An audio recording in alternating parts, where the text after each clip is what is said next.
और चलिए अब खबरें विस्तार से देखते हैं। खंडवा से बीजेपी सांसद नंदकुमार सिंह चौहान का मंगलवार को निधन हो गया। उन्होंने गुरुग्राम के मेदांता अस्पताल में अंतिम सांसें ली हैं। उनकी पार्थिव देह देर शाम भोपाल पहुंची। इस दौरान स्टेट कैंगर पर मुख्यमंत्री शिवराज सिंह चौहान और प्रदेश अध्यक्ष वीडी शर्मा ने नंदकुमार सिंह चौहान की पार्थिव देह को कंधा दिया। इस अवसर पर मंत्री विश्वास सारंग, तुलसीराम सिलावट, विधायक अजय विश्नोई समेत कई बीजेपी नेता भी मौजूद रहे, जिसके बाद उनकी पार्थिव देह को स्टेट कैंगर से बीजेपी दफ्तर अंतिम दर्शन के लिए लाया गया, जहां प्रदेश के कार्यकर्ताओं के साथ साथ पीसीसी चीफ कमलनाथ भी अंतिम दर्शन करने के लिए पहुंचे। जिसके बाद उनकी पार्थिव देह बुरहानपुर के लिए रवाना कर दी गई, जहां 3 मार्च को उनके गृह ग्राम शाहपुरा में अंतिम संस्कार किया जाएगा। तो बीजेपी दफ्तर में अंतिम दर्शन के लिए उनकी पार्थिव देह को रखा गया, जहां उनके अंतिम दर्शन करने के लिए प्रदेश कांग्रेस अध्यक्ष कमलनाथ भी पहुंचे। साथ में पूर्व मंत्री डॉक्टर गोविंद सिंह भी पहुंचे और सभी ने उनके अंतिम दर्शन किए, उन्हें श्रद्धा सुमन अर्पित किए। इस दौरान भारतीय जनता पार्टी के भी तमाम दिग्गज वहां पर मौजूद रहे।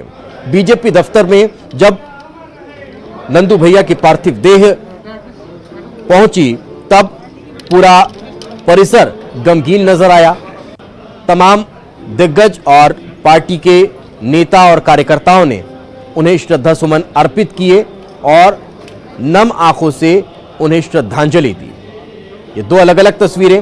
पहली तस्वीर जो इससे पहले आप देख रहे थे, प्रदेश कांग्रेस अध्यक्ष कमलनाथ, पूर्व मंत्री गोविंद सिंह, डॉक्टर गोविंद सिंह, और दूसरी तस्वीर मुख्यमंत्री शिवराज सिंह चौहान और भारतीय जनता पार्टी के तमाम कार्यकर्ता और नेता अपने वरिष्ठ नेता, पूर्व अध्यक्ष, वर्तमान सांसद नंदकुमार सिंह चौहान को श्रद्धांजलि अर्पित करते हुए नजर आ रहे हैं।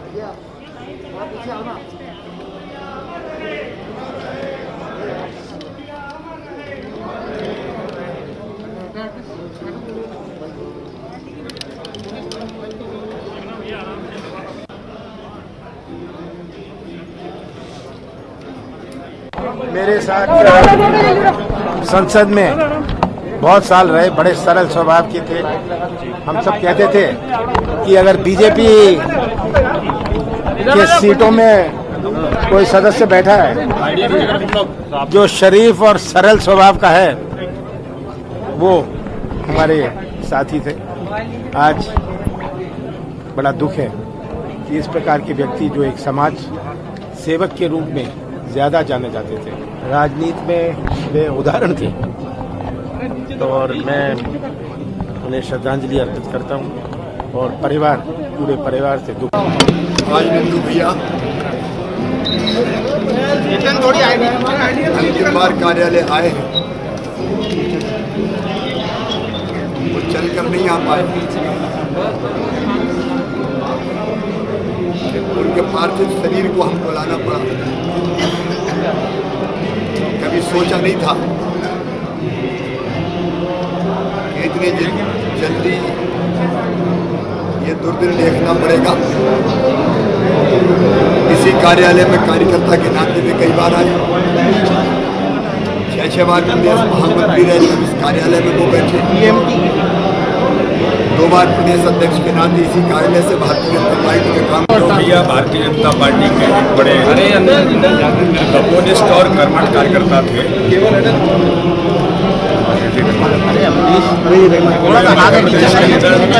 भारतीय जनता पार्टी के कार्यकर्ताओं को उन्होंने जिस प्रकार से तैयार किया, आज मध्य प्रदेश भारतीय जनता पार्टी के लिए एक बड़ा दुखद दिन है कि नंदू भैया आज हमारे बीच में नहीं है। भारतीय जनता पार्टी तो तमाम दिग्गज नेता श्रद्धांजलि अर्पित कर रखे हैं, श्रद्धा सुमन अर्पित कर रखे हैं। भारतीय जनता पार्टी के लिए एक बड़ी क्षति है। निमाड़ क्षेत्र पूरा नंदू भैया के लिए बहुत महत्वपूर्ण रहा, पूरा प्रदेश हालांकि रहा, लेकिन निमाड़ में उनका एक अलग दबदबा था और यही वजह है कि उन्हें जब भी मंचों पर वे पहुंचते थे तो फिर उनके लिए नारे भी इस तरह के लगते थे कि नीमाड़ की नैया नंदू भैया। और वही अभी तक का नीमाड़ को पार भी लगाते हुए लगातार आए हैं। 6 बार के सांसद वे इस क्षेत्र से चुनकर आए, लगातार 2 बार प्रदेश अध्यक्ष के तौर पर संगठन को मजबूत करने का काम किया। इस वक्त हमारे सहयोगी मनोज हमारे साथ जुड़े हुए हैं। मनोज, क्या ताजा जानकारी, क्या उनकी पार्थिव देह बुरहानपुर के लिए रवाना हो चुके हैं और कल अंतिम संस्कार कब होने वाला है?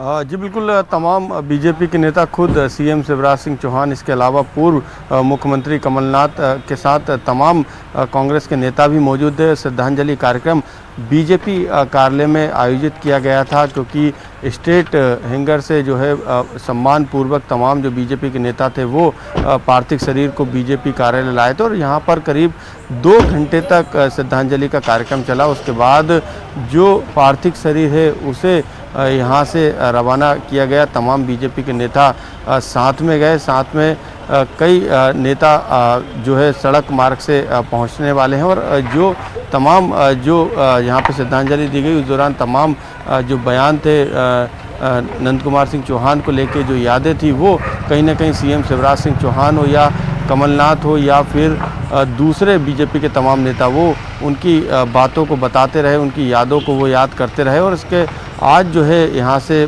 पार्थिव शरीर उनका रवाना हो गया है और इंदौर होते हुए बाय रोड यहाँ से पहुँचेगा बुरहानपुर के उनका पैतृक गांव है शाहपुरा। वहाँ पर भी क्योंकि समय लगेगा, काफ़ी दूरी का ये रास्ता है, तो सुबह वहाँ पर श्रद्धांजलि सभा का आयोजन किया गया, क्योंकि बीजेपी से बीजेपी मुख्यालय से उनका काफ़ी जुड़ाव था। प्रदेश अध्यक्ष वो लंबे समय तक रहे थे। ऐसे में तमाम जो भोपाल के और आसपास के जो बीजेपी के नेता थे वो बड़ी संख्या में बीजेपी कार्यालय पहुंचे थे। लेकिन अब खंडवा और बुरहानपुर की और निमाड़ की जो जनता है वो भी श्रद्धांजलि कार्यक्रम में कल सुबह शामिल होगी। वहाँ पर भी एक कार्यक्रम आयोजित किया गया। स्थानीय नेता जो है उन्हें श्रद्धांजलि देंगे, उसके बाद उनको वहाँ पर अंतिम विदाई दी जाएगी। बिल्कुल, चलिए बहुत बहुत शुक्रिया मनोज इस तमाम जानकारी के लिए।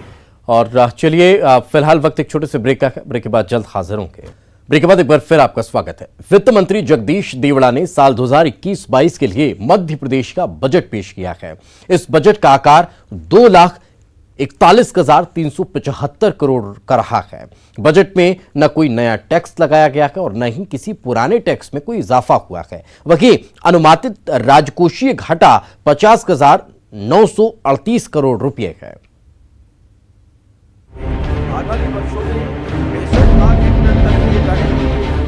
कोरोना काल से उभरती अर्थव्यवस्था के बीच मध्य प्रदेश का बजट पेश किया गया। इस बार प्रदेश सरकार ने केंद्र सरकार की तर्ज पर पेपरलेस बजट या यूं कहें ई बजट पेश किया। बजट की सबसे खास बात रही, तमाम चुनौतियों के बावजूद न कोई नया टैक्स लगाया गया, न किसी पुराने टैक्स में इजाफा किया गया। बजट में कमोबेश हर क्षेत्र पर फोकस दिखा, खास तौर पर कृषि, शिक्षा, स्वास्थ्य, पानी, महिला सुरक्षा और उद्योगों को बढ़ावा देने के लिए बजट में काफी कुछ है।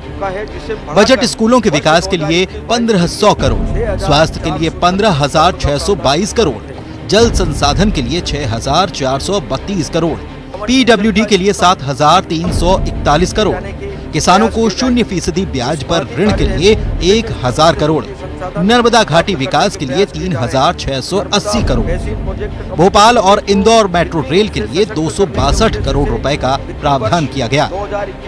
जनता के हित का बजट है और जन कल्याणकारी योजनाएं, विकास के काम चाहे सड़कों के हो और विशेष तौर से आत्मनिर्भर मध्य प्रदेश को सामने रख करके यह बजट बनाया गया है। बजट में शिवराज सरकार ने शिक्षा पर काफी जोर दिया, जैसे 24,200 शिक्षकों की बहाली, सीएम राइज योजना के तहत 9,200 सर्व सुविधा युक्त स्कूल, 33 आवासीय स्कूल में कंप्यूटर लैब, 9वीं से 12वीं तक स्टूडेंट्स के लिए परिवहन सुविधा, 9 नए मेडिकल कॉलेज में सीटों की संख्या में इजाफा, कॉलेज भवनों के इंफ्रास्ट्रक्चर का विकास। शिक्षा के अलावा बात करें तो किसान, सिंचाई, औद्योगिक विकास पर भी जोर रहा। 65 लाख हेक्टेयर सिंचाई का रकबा, Atal progress way, Narmada express way के पास नए औद्योगिक पार्क, हथकरघा उद्योग को ई कॉमर्स से जोड़ना, युवाओं को स्टार्टअप शुरू करने में मदद, फूड प्रोसेसिंग यूनिट्स की स्थापना, 1 डिस्ट्रिक्ट 1 प्रोडक्ट पर जोर और 30 दिन में उद्योग लगाने की अनुमति। ये कुछ बड़ी बातें बजट में देखने को मिली। बजट के बारे में अगर मैं एक पंक्ति में कहूं तो सर्वे भवन्तु सुखिनः, सर्वे सन्तु निरामया, सर्वे भद्राणि पश्यन्तु का ये बजट है जो मध्य प्रदेश को प्रगति और विकास के रास्ते पर ले जाकर आत्मनिर्भरता की दिशा में ले जाएगा और प्रधानमंत्री जी के आत्मनिर्भर भारत के सपने को भी सच करेगा।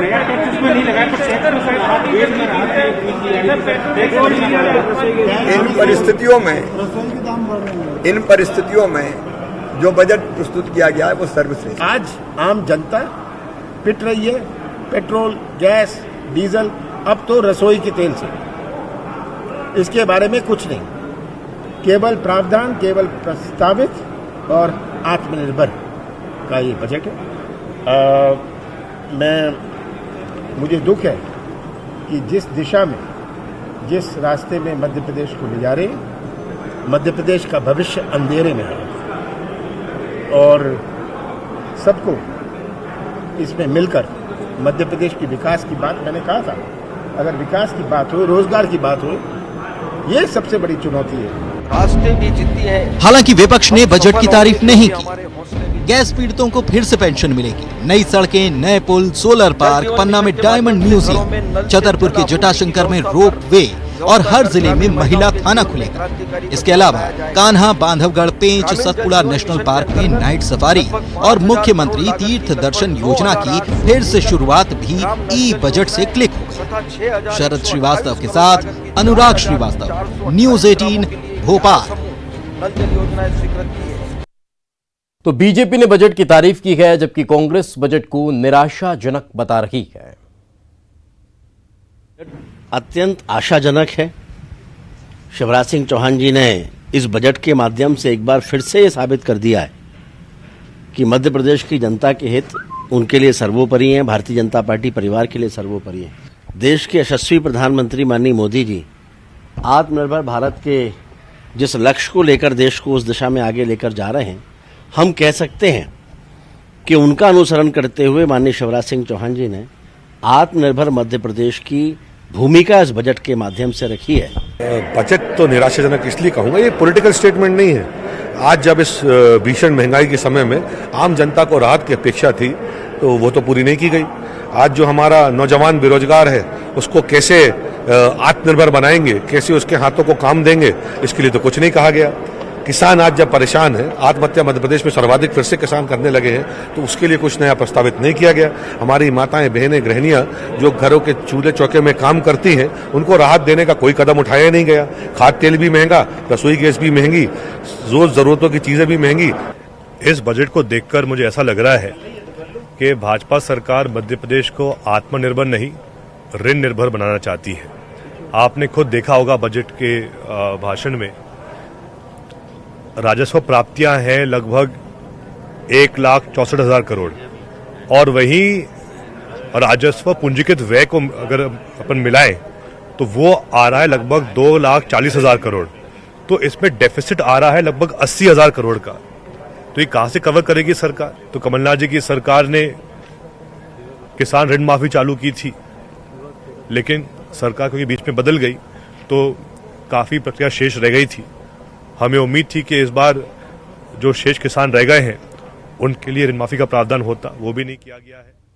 मुख्यमंत्री भूपेश बघेल ने प्रदेश के 35,161 कृषि पंपों को बिजली का स्थायी कनेक्शन देने की घोषणा की है। इस घोषणा से छत्तीसगढ़ के हजारों किसानों को राहत मिलेगी। विपक्ष काफी समय से बिजली के स्थायी कनेक्शन के आवेदनों को ठंडे बस्ते में डाल दिए जाने का आरोप लगा रहा था। विधानसभा में चर्चा के दौरान सीएम भूपेश बघेल ने किसानों के लंबित आवेदनों पर कार्रवाई करते हुए सभी को बिजली का स्थायी कनेक्शन देने की घोषणा की है। सीएम की घोषणा के बाद कृषि पंपों के सभी लंबित आवेदन नए वित्तीय वर्ष में स्थायी बिजली कनेक्शन देने की प्रक्रिया पूर्ण की जाएगी।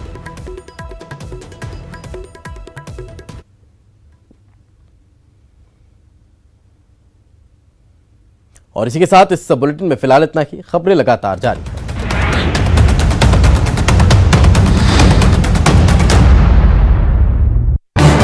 इस न्यूज